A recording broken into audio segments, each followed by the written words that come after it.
大家好，欢迎来到面具人频道，我是 Sandra。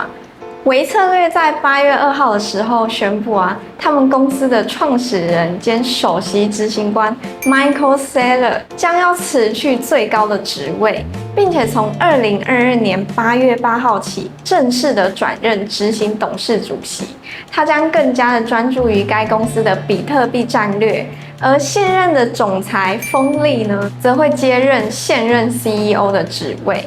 Michael Saylor 在声明中也表示，我相信分拆董事长和执行长的角色，将使我们能更好地追求我们的2项公司战略，也就是收购和持有比特币，以及发展我们的企业分析软体业务。作为执行董事长主席，我将能够更多地关注我们的比特币收购战略和相关的比特币宣传计划，而封利呢，将被授权作为执行长，来管理整体公司的运营。那根据微策略公布的季度业绩与华尔街的预期相符，收入为1.221亿美元，但是原本市场预期的是1.26亿美元。从这样的结果上来看，差异没有到非常大。而微策略本季度亏损的总额呢为9.18亿美元，其中有9.178亿美元归因于该公司持有的比特币。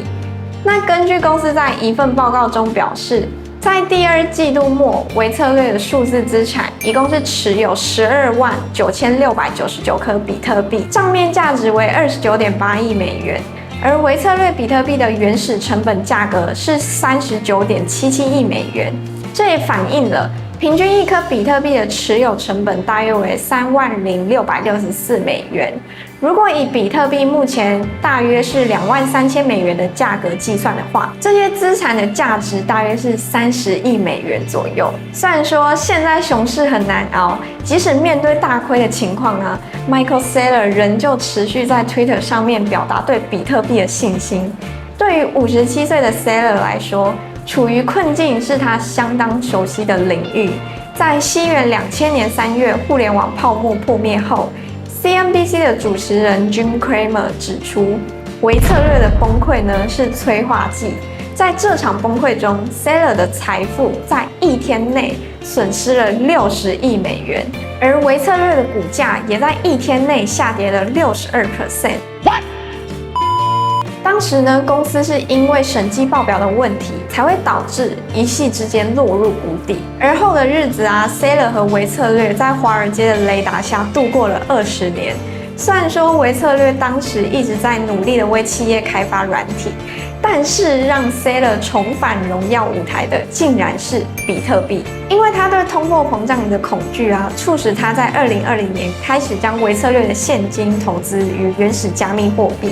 从而导致微策略的现金流开始流向比特币。Saylor 也透过出售债务来筹资资金购买比特币。在这个过程中呢，他大胆地将他昏昏欲睡的软体公司变成了一个比特币的保险库。微策略总共在数字资产上花费了大约40亿美元，这也让微策略的股票成为持有比特币的代表，股价也与比特币的走势同步的上下波动。甚至Saylor 变成了一个比特币的传教士，他的宏伟预测包括比特币最终将会成为价值100万亿美元。他对于比特币的信仰几乎是成了一个狂热分子的存在，甚至他在前几天公开的批评以太坊的技术与伦理存在着缺陷。Saylor 这番激进的言论激怒了以太坊的创办人 Vitalik 和以太坊的支持者。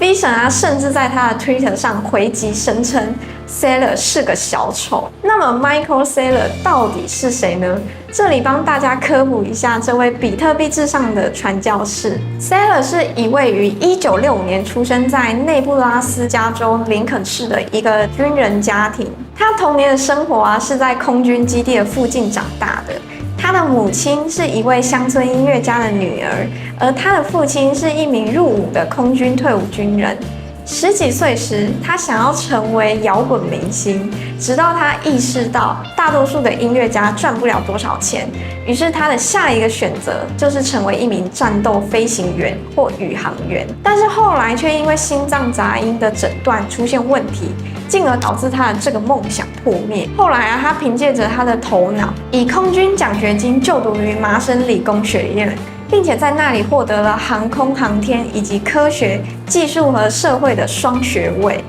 1987年 ，Saylor 以最高荣誉毕业于麻省理工学院，并且在拉克兰空军基地呢完成了飞行军官的培训，同时也被任命为美国空军的少尉。他加入了空军预备役，并开始了咨询的职业。专注于建构计算机模拟，以支持杜邦、陶氏和埃克森这些公司的战略决策。Saylor 在一次采访中也说到，他说服了杜邦替他的创业公司提供资金，于是杜邦给了他10万美元以及免费的办公空间和计算机设备之后，Saylor 在1989年结合了他对技术、商业和计算机模拟使用的热情，创立了微策略。当时呢，他仅仅才24岁。而 Saylor 身边的人对于他的商业头脑都给予了极高的评价。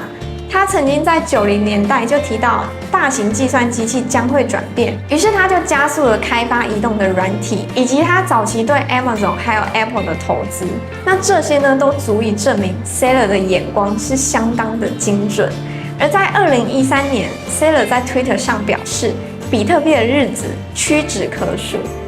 与大多数的上市公司不同的是啊，在微策略里面，没有任何一个声音会反对 Saylor 投资比特币。而根据花旗最近给投资者的一份报告中也指出 ，Saylor 购买比特币可能会对微策略产生负面影响，